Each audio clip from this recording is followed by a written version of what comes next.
plan is to go to Portugal. We've plotted it all for Lisbon.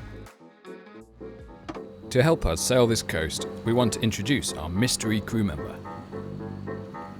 I hope he got his sea legs. Who is this? Who am I? I'm Ben.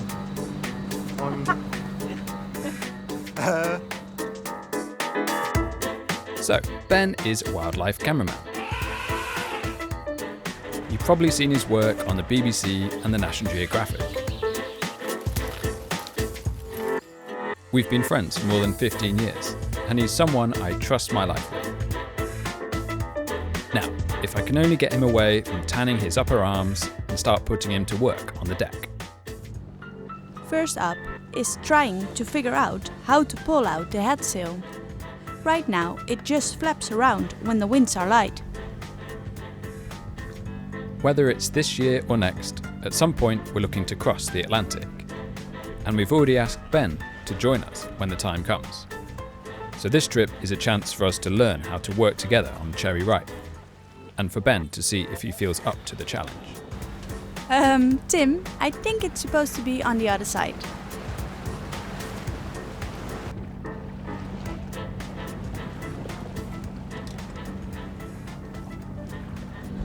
Getting ready for a night watch on the Portuguese coast with all the fishing pots, lobster pots. Fingers crossed we don't hit one. Pretty hard to see at night, I think. We're going in to Ben's first ever night watch, so I join him to help him through.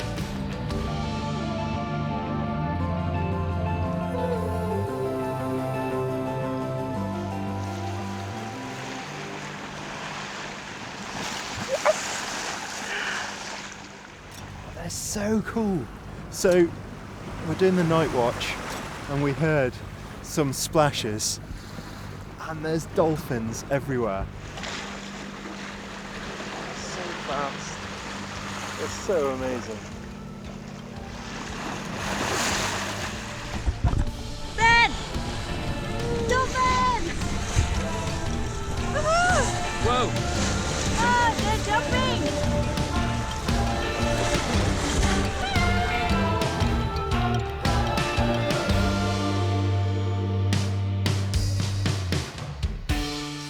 It's amazing how quickly conditions can change. I always study the weather beforehand, but it looks like I got this one a bit wrong. Our visibility is almost nothing. Keeping a sharp lookout, lots of fishing pots, flags in the water, buoys, little fishing boats. That one on your starboard side?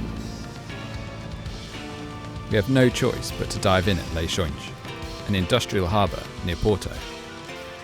We're safe, but it's moments like this which can stir doubt in my confidence as a captain.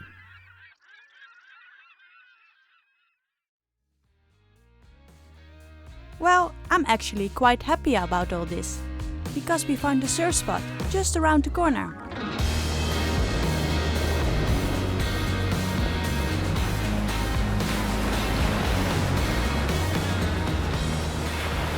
And we get a chance to go into Porto to seek out the best pastel di nata we can find. Look, Ben's happy too.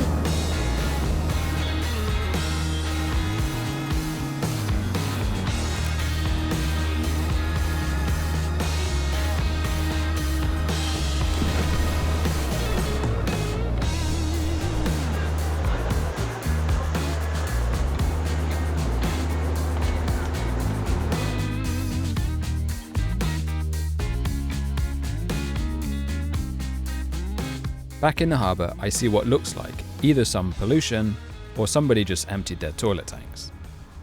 Ben tells us it's probably bioluminescent plankton and suggests we go for a swim with him when it gets dark. 3, 2, 1.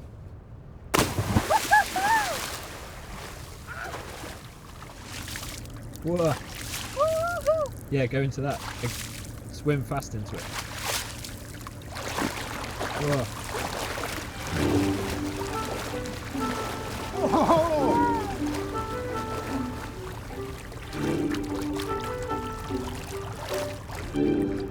Doesn't smell very good. The next day, conditions have improved a lot. After getting some work done, it's time to go out sailing.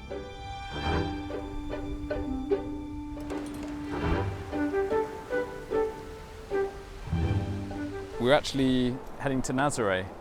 We didn't originally plan to go, but one of our friends, Mark, a solo sailor, he's there at the moment. So we thought maybe he could give us some tips on what we're doing. Like finally learning how to use the pole to stop this sail from slapping would be a good place to start. Meanwhile, Ben tells us how to calculate the time until sunset. Simply measure the gap between the sun and the horizon with your fist. Pretty sure that if you hold your so if you hold your fist out, Yeah. one fist length is half an hour, I think. Would that be right? So if you just- than a fist. Yeah, I've got less than a fist as well. You've got a smaller fist. Yeah. But she's also got a smaller arm. Oh, this has been thought through. So yeah, it's about half an hour. Last bit of daylight. There's the moon. And we are ready for our night watch. Tim is just off to bed.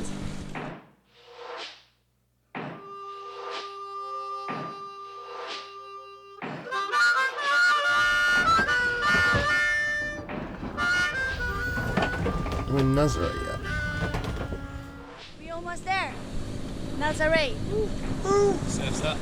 Yeah, we have to be a bit careful because it's known for its big waves. Yeah. So, how's it going, Captain? Good. Are we safe? We are safe. Arriving to the marina at Nazaré, there's some confusion about where we are supposed to go. Cherry Right with her big keel is hard to manoeuvre, especially in a cross breeze like this. We're lucky on this one to have Ben to help us fend her off as we come in. Time to go and find Mark, who's somewhere on the other side of the harbour. Mark is a brave solo sailor who we met after crossing the Bay of Biscay.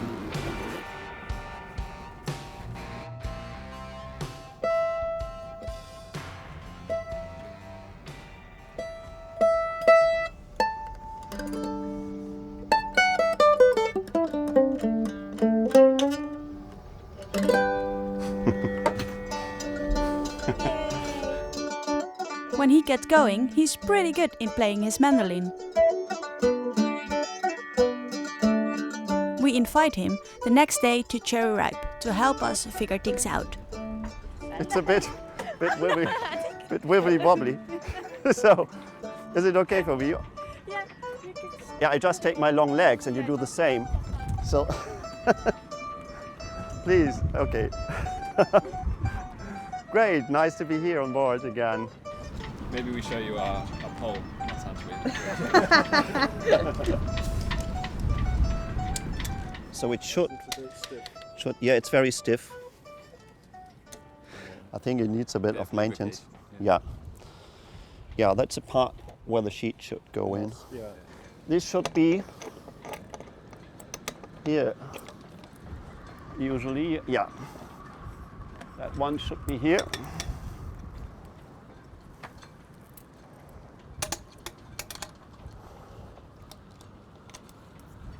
Yeah. So then you can put this a bit on the tension here to guide it. You see, and then you can adjust the height with this one. Yeah. Yeah, a bit more. Yeah. Okay, so you see now you can bring it in a nearly 90-degree angle to the mast. And it's really stable. It's a nice design, I like. Just to see. I think it's, yeah, it looks quite good. Quite excited to try it now. It is, really, it's nice. You will see how stable the jib gets if you use it. Now it's the moment of truth. Cue the dramatic music, and it's time to put our game faces on. Step 1. Go to the bow. So then the red, we need Red to... is hooked in already. None of this is rocket science, but if we can learn to set this up correctly, it's a step forward for us. Now to attach the sheet. Yeah. Okay, so that's in.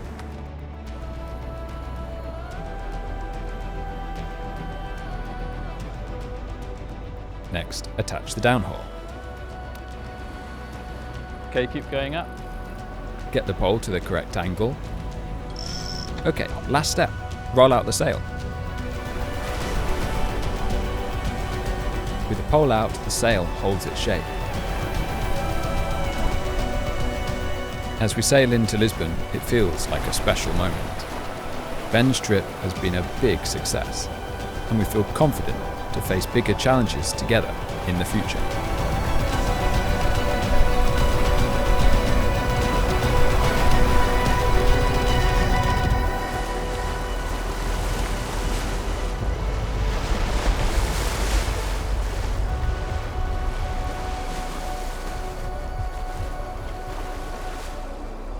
It is nice and windy, but I think it's sort of a fitting end to my period on the boat. We're downwinding, that's great. We're definitely one step towards the challenge of sailing across the Atlantic. Ben flew home. Since then, just things haven't flowed quite as smooth as they normally do. Every night we've had really strong gusts, up to and well over 40 knots. Our wind turbine, the wind power generator up there, has died temporarily, a blown capacitor. So we now have to use our generator for the power.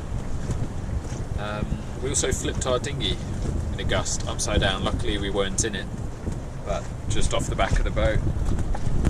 And yeah, so we had to sort of clean out the engine. Luckily it still works, but it was quite salty. Then we tried to go and get some water in our water jugs, water containers, to fill up the tanks. We handed them over to some fishermen to fill up, and then they filled them up with seawater. I think there was a bit of a confusion. They knew that we wanted agua, but yeah, not fisherman marina seawater agua. So we had to decontaminate those jugs. Yeah, we're ready to leave Cascais, head to Cinch, 10 hours, 11 hours down the coast.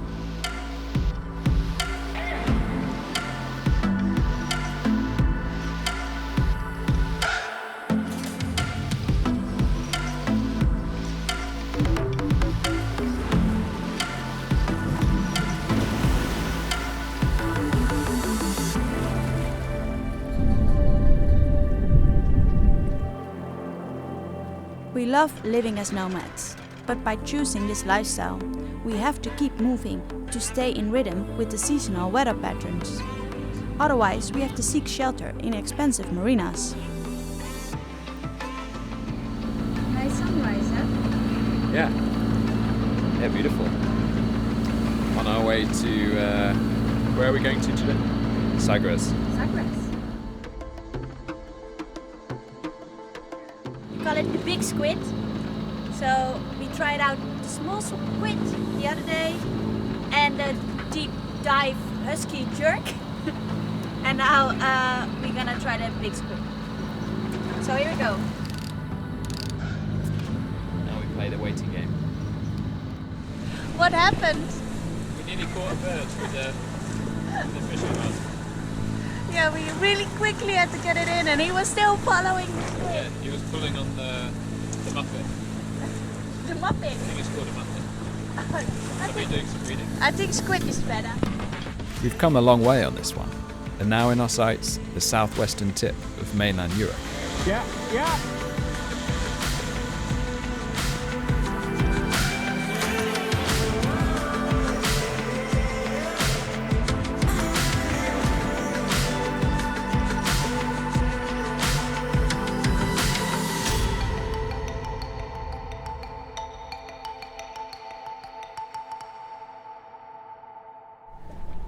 quite exciting coming around the corner, but all good.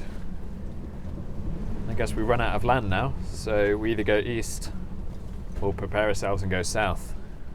So Mediterranean or Canaries in the Atlantic. Yeah, bit of planning to do, I think. So, what do you think? Mediterranean or the Atlantic?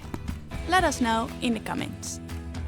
We'll share our supporters link below, and we'll be talking about the latest developments on a Patreon live stream very soon.